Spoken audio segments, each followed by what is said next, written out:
Hey everyone, welcome to a new weekly reading. I'm going to be reading from Shard of the Sun. This is a standalone, technically. I did leave an opening at the end to write a second one.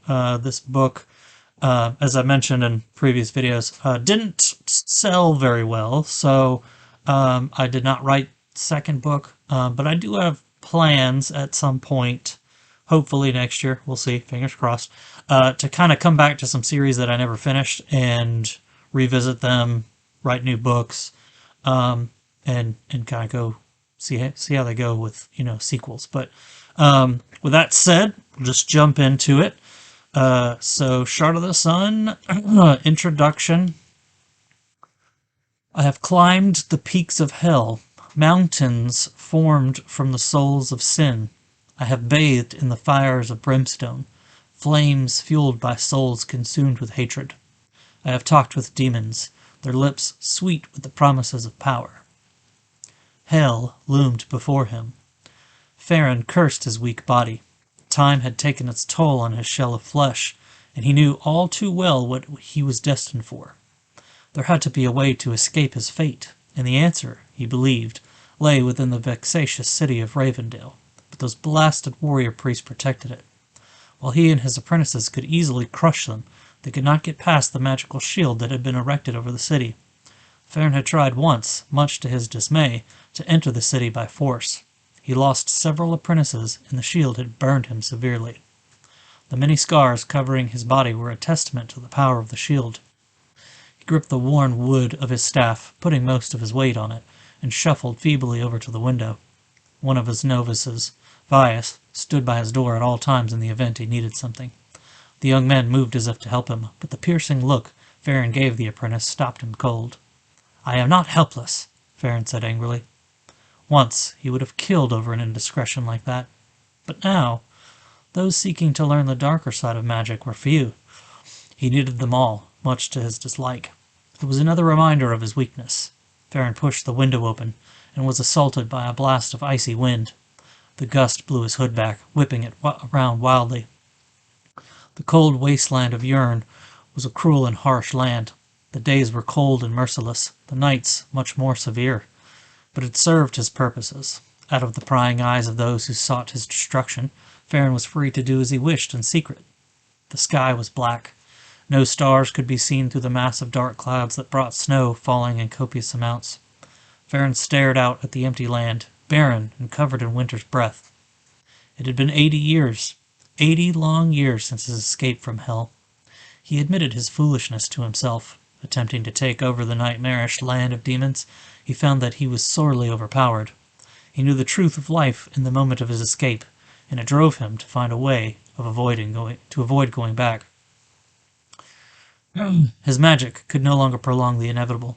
His body was beginning to fail. The knowledge of possessing another body through the power of his will had been lost during the war with the demons. Farron needed something strong enough to rejuvenate his body. The priests of Ravendale were always preaching about eternal life, yet Farron believed there was more to their claims than just metaphorical theologies. Their savior was, after all, Farron's own nephew, and the faith that had blossomed after the war only added to his frustration.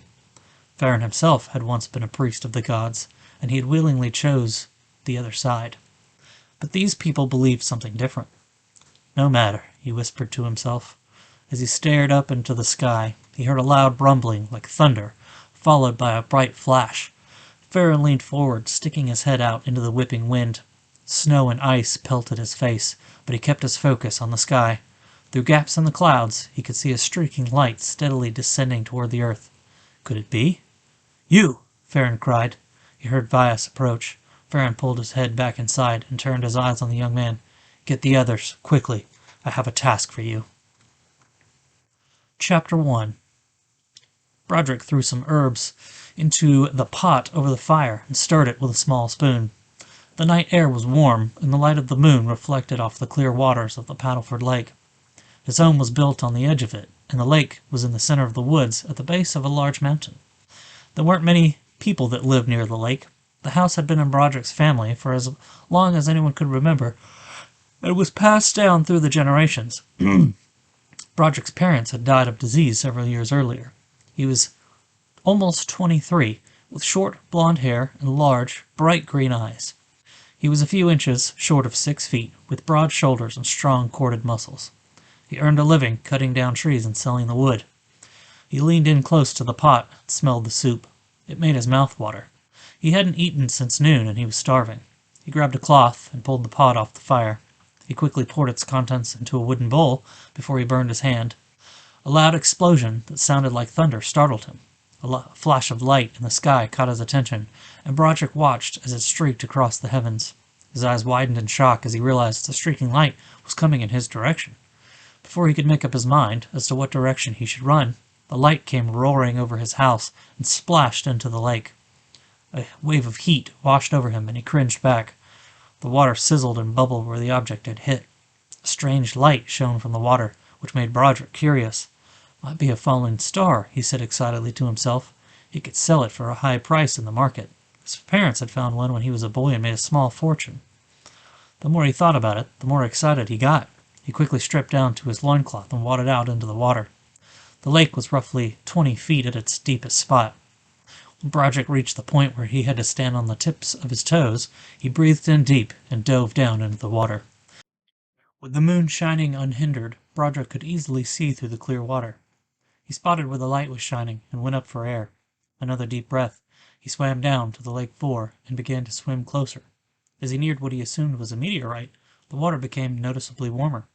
The light was beginning to dim, so he swam faster. He didn't want to lose sight of it. Broderick reached the spot and could feel the pressure in his lungs building. He needed to breathe, but he didn't want to risk losing the rock. He grabbed at the fading light, and a searing pain shot through his flesh. He tried to cry out, but got a mouthful of water instead. He clutched the stone tightly, and began to choke. He panicked and pushed off the floor of the lake to try to reach the surface. The burning in his lungs intensified as he sucked in more water. The thought occurred to him that he was probably going to die, in the middle of the lake, out in the wilderness, where no one would even know he was gone. No one to mourn his passing. As he broke the surface of the water, he began sputtering and trying to gasp in air. He could no longer feel the stone in his hand. His flesh was numb. Somehow he managed to navigate to the shore. He crawled on his hands and knees to the cooking fire before he lost consciousness. Broderick awoke to the sounds of birds chirping. He was lying face down, and his head felt like it was going to explode. He grunted as he pushed himself up off the ground and stood on shaky legs. It was morning. The woods were alive, and the sounds of animals and a light breeze had the trees swaying. His fire had died sometime during the night. His bowl was where he had left it, the soup long since cold. He looked around dazedly. Then he remembered the shooting star, and his swim, and the subsequent almost drowning incident. Where was that rock, anyway? He saw it next to the ring of rocks that surrounded his cooking fire. He retrieved it and held it up in the air. It wasn't a rock, at least, not one he'd ever seen before. It was clear like a crystal, flat and smooth. It was small and easily fit in the palm of his hand. That's when he noticed his hand. The skin was completely gone. The muscle lay bare and unprotected. Here and there it looked like the bone was showing. Surprisingly, he felt no pain. He could move his fingers, and even grabbed a stick to see if it would hurt to use the hand. Nothing. It was as if the skin wasn't even missing. After starting another fire and warming his soup, he ate and went about his normal morning routine. He had almost filled his wagon with enough wood to sell at the market the day before. He had one more tree to cut, and then he could travel to Muirwood to sell the lumber. He grabbed his axe and went to work, cutting along the measured lines he had made yesterday. His hands still did not bother him. As the day went by, he didn't even bother to check on it. Noon came and went by the time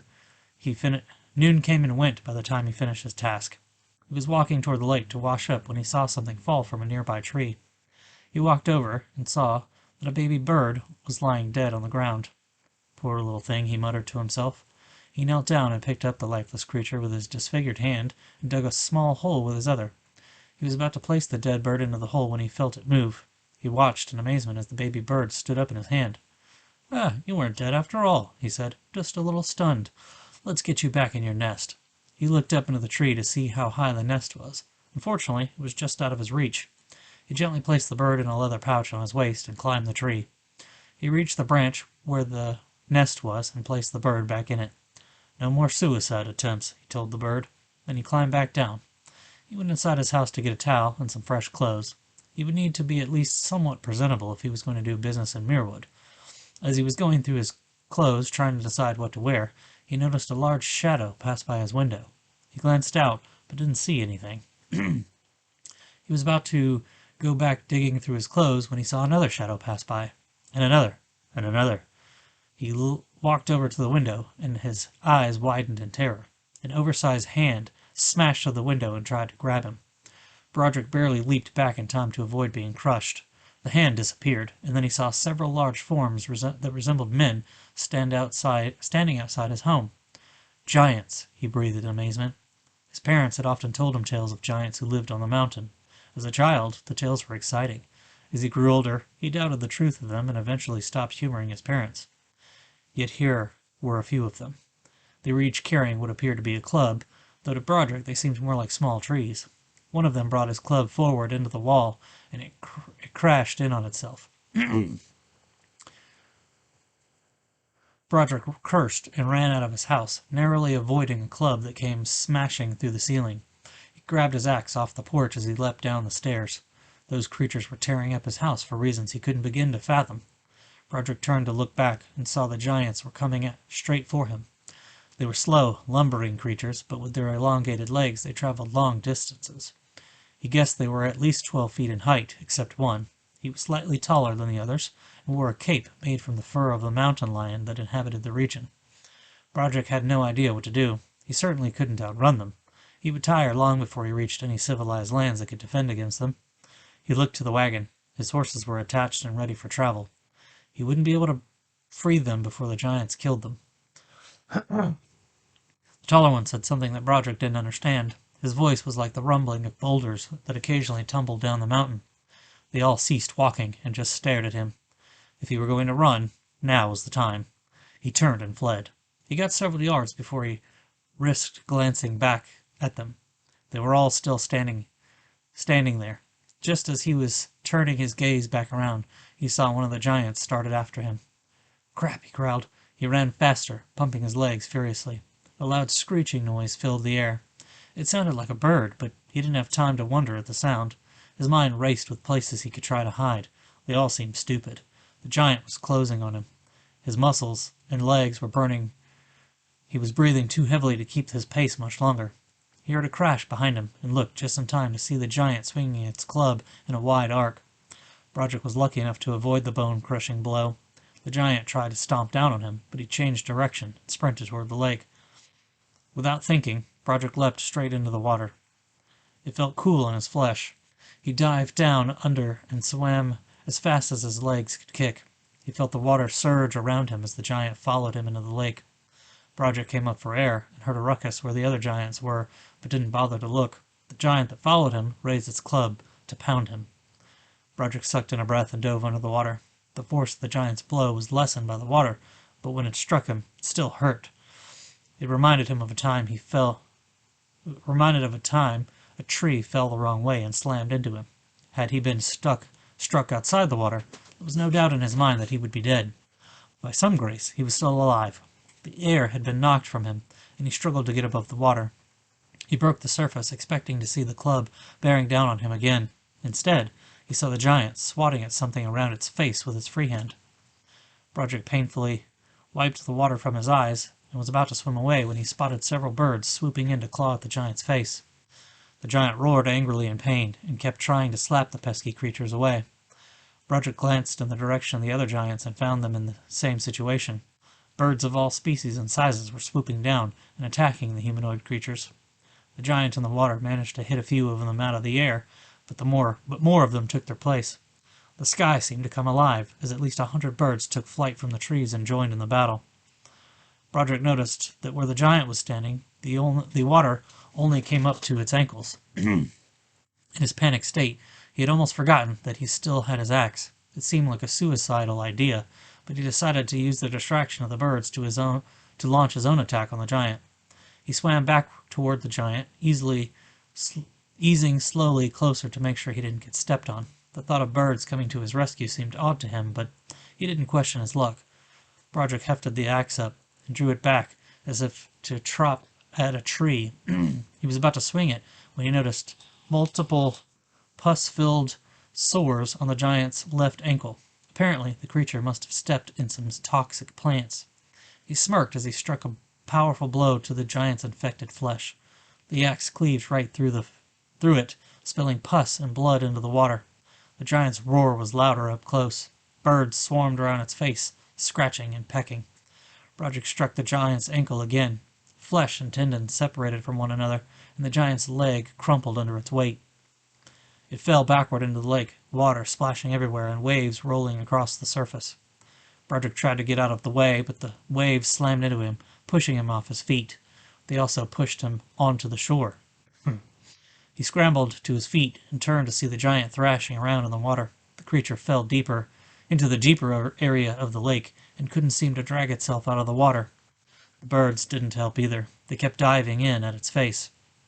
He looked back toward the other giants. They were gone, leaving an obvious path of destruction in their flight from the birds. He made his way back to his house. With danger gone, his mind was free to wonder what had happened. He considered the tales of his parents and wondered how they knew about the giants. And had they seen them before? If so, had they survived? How had they survived? Without the miraculous help of the birds, he would be dead right now. As he approached his damaged house, he noticed the baby bird sitting at the edge of its nest. It appeared to be staring at him. There was something in the bird's eyes that unnerved him. Something intelligent, knowing. Did that bird call the others? Of course it didn't, he said aloud. It's just a bird. He didn't bother changing clothes, but did bring them with him. He found his wagon some ways down the path. The giants had obviously spooked the horses and they fled. The weight of the wagon in the wood, however, kept them from going very far. He climbed onto the bench and took the leather reins in both hands, looping them under his pinky finger and up through his fist before draping them over the thumbs of his hands. He gently flicked them and said, "Go." The horses seemed to calm at his command and obeyed immediately, pulling the heavy wagon down the worn path. The horses were a gift from his cousin a year ago. His cousin had termed them Brabants, massive beasts. They stood a little over 15 hands high. Their heads were relatively small when compared to their necks, which were thick and muscular. Their shoulders, quarters, and upper body were heftily built and spoke volumes about their strength. Their legs were small, but thick, and only slightly feathered towards the bottom. If it weren't for the huge demand of lumber, he would never be able to afford them. They each ate over 40 pounds of combined grain and hay, and drank up to 18 gallons of water a day.